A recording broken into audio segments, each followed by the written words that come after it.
Good morning, good afternoon, good evening, folks. Michael Zuber, one rental at a time, back with his good friend of the channel, Mr. Stephen Dow from Velocity Mortgage. How you doing, sir? I'm fantastic. And yourself? I'm doing great, man. So what I wanted to do here in this third episode is this is not Stephen Dow Velocity Mortgage. This is Stephen Dow, 20 years in the business, right? Okay. But I want you to go ahead and do the marketing spiel so we don't get in trouble. Thanks. Again, I work so happily for Velocity Mortgage Capital. All the ideas and topics discussed on this channel are that of my own.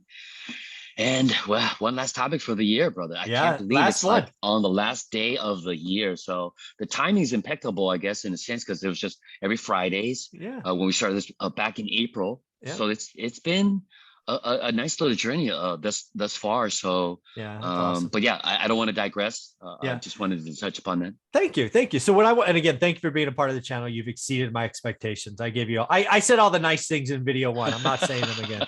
Yeah, you don't want to. My head's getting bigger. Yeah, that's right. Exactly. You've got to sit down. You got to carry that load. What I actually want to talk to you today is just about kind of the mortgage market, where just some general questions. Definitely more owner occupied. This is, again, not Stephen Dow Velocity Mortgage. This is Stephen Dow, 20 years in the business. Right. I did buy a house this year, so I did get a loan, all that good stuff. Okay. So I guess the first thing to talk about is, which one do I want to hit first? Let's talk about 30-year owner occ loans. Today, I just checked, or actually I checked Wednesday. I think it's 3.3% is kind of the average loan rate. Right. I want to ask you, what do you think the chances are in 12 months we see a 4 on it? Do you think we stay below 4, or do you think we go 4 something? Man, I mean, in the world now that we live in, due to other geopolitical events and or global pandemics now, I mean, who would have thought 2.5 years ago we would have been ever even on our radar, right? With this would cause rates in some cases to be affected. So, but historically, if that isn't really, part of the mix, I would see it, because it's been doing this since the early mid 90s. And I've seen a lot of this. I mean, granted, that time was kind of like the golden age, West. I guess. Oh yes, I mean, especially early 90s to early 2000s. I mean, it was like it got crazy money. Oh my goodness, it was just like you thought you walked on water just because you had a license, but it was just number of loans that you could do anything under the sun. People just handing out money, 100%, like stated to anybody that just you just fogged up a fork or a spoon and you had a social security number. Let's get you a loan. You know what I mean? So rates in the force, we're not that far off. I mean, the Fed's already talking about 3 moves, potentially, right? And so you're talking a quarter, a half sometimes. I mean, we're already in the 3s. So I mean, 4 is just right there. We're just a quick little blip, and we're in the forest. I mean, the market is fickle. Sometimes they'll jump to conclusions, and they'll have a pretty strong knee-jerk reaction if things are really dire. So I would imagine, especially with the pressure of inflation and things, it's just the educated guess would be yes. Yeah, I think so. And I think 30-year money, again, owner occ, 780 credit score. I mean, the A paper, as they call it. I would not be shocked if it has a 4 on it. I think right now I've called like it'll have a 3.9 on it. That's actually more of a wish than a call. I think it's a pretty good chance there's a 4 on it. So okay, that's number 1. Number 2, something else I've seen, again, very owner occ oriented, is and again, I look at this numbers every week. The percent of first-time home buyers today, because of no inventory, cash buyers, Wall Street, all these freaking people in the way. First-time home buyers are down to 26% of transactions. I know. Crazy low. I mean, usually it's 34 to 38. It's crazy low, like record lows. So my question for you is, do you think the powers that be create some kind of first-time home buyer program that says, hey, here's some assistance, whether that's rate assistance or down payment assistance or something? Let me just stop there. I didn't mean to cut you off early, but I was going to say there are already programs available. I'm sure Matt could mention them, or maybe he's maybe not aware, because it's certain income levels. We talked about I've got people in the because there's a lot of government sponsored locally, sometimes even also occupationally, just depends on your job title, things of that nature. So there's a lot of help for certain sectors of first-time buyers, I would say. But the general public, as far as help, I mean, where's the money going to come from, Mike? Well, that's We're the going to be rub. throwing that help. Yeah. So Yeah, I mean, this is something. is that part of Sleepy Joe's Build Back Better plan? Or sorry, did I say something wrong? I mean, I'm not like, well, we know I'm where not you choosing fall down. sides at all. Well, I'm just calling it what I see. I mean, that's funny. there's some truth to that. I mean, there's stereotypes, there's nicknames, and there's some truth to that. Like, maybe you tease somebody, call them tiny, but they're really big, and vice versa. You know what I'm saying? But yeah, I mean, it's So I think so again, this 26% is a problem, or 24, I forget what it was now, but that's a problem. I suspect the powers that be are going to identify that eventually, right? We've had a pandemic, we've had all this other nonsense that's taking up brain cycles. I think eventually, sometime, probably by the summer of next year, somebody in power goes, fix that. And again, as an investor, all that does is raise prices. I mean, let's be clear. If you have a supply problem and all you do is you add more demand, guess what happens, right? I mean, it's not be economics, laws of supply and demand. Yes, it's 101. If you squeeze a balloon on this side, this balloon gets bigger, right? Or this side of the balloon gets bigger. It's funny. Right. But yeah, I think something comes out for the average first-time home buyer, right? And if you're a first generation home buyer, like your parents didn't own one or whatever, I think something extra special comes out. I guess the definition of average first time home buyer is really, I think it's going to be price point. What I mean by that is price point. If you're going to buy your first $1 million home, sorry, you're not going to get any help. Right. No. You live in the Silicon Valley. You just got a big RSUs from some tech company. You're buying a $1.7 million house. Not qualifying. Probably going to have some income thresholds, probably less than 100K income. Probably, again, you have never owned a home, or maybe you lost a home. I think it's becoming a big enough problem that they're going to throw some money at it. And now where the money comes from, who knows? Yeah, I mean, I don't know. With the influx of the millennials coming into the purchase market, the lack of inventory, I just don't know. I mean, to make it easier to buy stuff that's not available, I don't know how that's going to really... I don't think they're going to put two and two together, man. The government doesn't do math. Yeah, they just can't build it fast enough. I mean, either fix the supply chain. I know that at least out here locally, I'm seeing things popping up faster. And you're in Texas, right? Yes, I'm in Texas. I'm just on the outskirts of Austin, in a city called Georgetown. Okay. And it's developing like crazy around here. They can't build it fast enough. They're selling like everything. Everything's going like as soon as it pops up.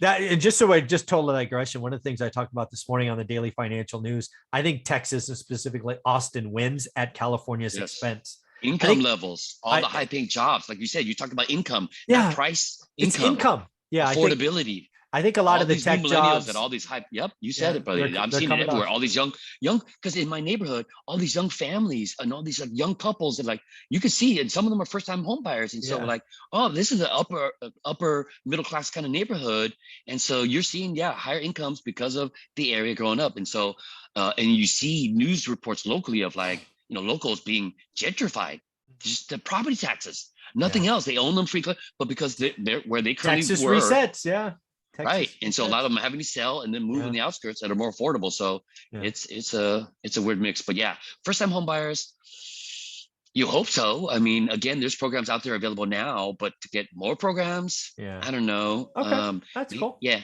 How about this one? I know. How about this one? 40-year mortgage. Again, I think it comes to owner occupants, not investors. Do you think a 40-year mortgage becomes, I don't know if I want to call it a standard product, but at least an option? Do you think they come out and say, hey, 40-year money now? Or do you think that's crazy? I think it's crazy only because, I don't know if you're going to want to get more aggressive in an inflationary market, because unless you're looking at it at a long game play somehow and get leverage and get those people locked in on 40-year money. But I mean, when are they ever going to pay that back?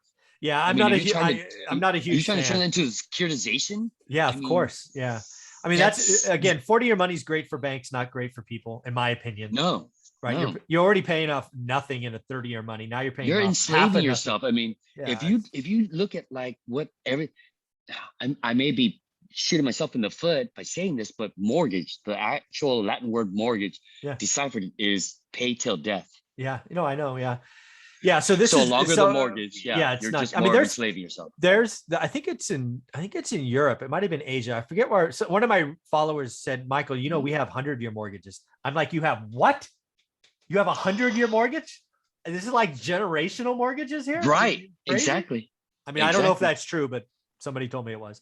Anyways, I digress. So I actually think a 40-year mortgage is coming. I think it's only owner-occupied. I don't think it's investor, because I believe one of the things that this administration is going to say is investors are freezing out owners. We want to give the owners a heads up. We're going to allow them to pay more with a lower payment. Hence, we're going to give them 40 years. But they're not realizing that these investors aren't getting loans. We're paying cash. It doesn't matter. Right. So, yeah, I don't know. I think a 40-year mortgage is a horrible idea. I think but again, you get on, I don't know. I would never get a 40-year mortgage. It's just crazy. Yeah, because I think the perspective of the administration or the powers that be, I think it's short-sighted. I think that, like you said, it's initially good for the introduction onto the real estate ladder, I guess, to some degree, but then unless you could change their circumstances as far as their income level, the ability to get into that property may not help because of how I believe the underwriting, right? How you qualify people for owner occupied. Because again, on their W-2 income, they go off of their gross income instead of their net. They don't get their gross income to pay during the year, so it brings them more hardship to qualify and to live life. And so now it affects your I guess your lifestyle. But again, the underwriting, I think, is what's really going to throw it off. So the ability to get on, but then you're really not qualifying with the right number. So again, that's just in my eyes. Hopefully I'm not messing up Matt with that kind of comment, but yeah, I that's just so my gut feeling. Last question about this one scared me. This actually scared me, because again, I lived through the last crisis, right? So I don't know when I did this. I think I did this in the summer. Something like 98% of loans originated were fixed 2% adjustable rate mortgage, something like that. Close, right? Right. Something I saw mortgage lenders or brokers do, again, owner-occupied, is they suddenly started pushing ARMs. Yes. And ARMs have already started to trickle up. Now, it's not meaningful. It went up like 0.5 point, but I know trends, right? When people start leaning one direction, they continually lean. I think adjustable rate mortgages, generally speaking, are not great options for owner-occupied, especially with what I fear in 5 years, 4 or 5 years. Do you think, the question for you is, do you think we ever get back to 80-20, 80% fixed, 30 or 15, and then 20-year adjustable? Again, this is owner-occupied. We're going to assume we're 96.4 today. Do you think there's a big push towards adjustable rate mortgages coming, or we've learned our lesson? I would have to say I think we've learned our lesson. Okay. Because if you're so leveraged against the property, why do you want to pay the loan if it goes upside down? Yeah, because exactly. if the market turns quickly, right. And so again, at least in our world, what we found that reduces the default rate even below Fannie Freddie levels, going stated income, is skin in the game. Exactly. If you've got 30-40% equity, you're not walking. Even if the property goes upside down, you still got a little bit of equity in the game. So that's where we found, regardless of, you could verify income, regardless of anything else, they'll continue to pay typically if they've got skin in the game. So I don't think so. Good. Because with where I think certain markets are still pretty strong, but you've seen some regression, I guess, to some degree, or slow down in certain markets. Why would anybody want to, at least from a lending standpoint, take a higher risk? Don't do that again. That's bad. No. Don't do it again. Well, good, man. This was a lot of fun. This has been a great year together. Again, as I said in video one, you far exceeded my expectations, both you and Velocity Mortgage, both for me personally and for helping the students and people on the channel. So thank you very much. If somebody wanted to reach out and do 2022 planning with you, how do you want them to do that? Email me sdao@velocity, the word mortgage spelled out.com. Please put ORAAT in the subject line. That'll get us past, or that'll get you past the firewall. And then brief description of your possible scenario, and or if you just want to have a quick discussion of your situation to see how we can position you, the best way possible to get the best terms when you are ready. Just leave me a quick phone number of the best number to reach you at, so I can call you back at, and we'll just try to figure this out quickly instead of multiple emails back and forth. But other than that, man, Happy New Year, my friend. Thanks for everything. Let's do it again next year, huh? Yeah. Looking forward to my hats, by the way. I don't know. It's still, Oh yeah, still waiting in the mail. they've been ordered. I'll check them. I'll see what's going on. They get ordered and produced in different places. So I'll try to figure it out, see what's going on. But yeah, folks, again, what I'm hoping happens in the next, what would it be, 48, 60 hours or so, is 25 one rental at a time fans email Stephen S. Dow at Velocity Mortgage asking for phone calls next week. I want you guys to understand how you can use them. If he's a fit, dead money, Burr Project, blanket loans, 30-year money on office and apartments. He's helped me. Let him help you. It starts with a conversation. Take care, everyone. Thanks again, Stephen. Happy New Year, guys. Take care.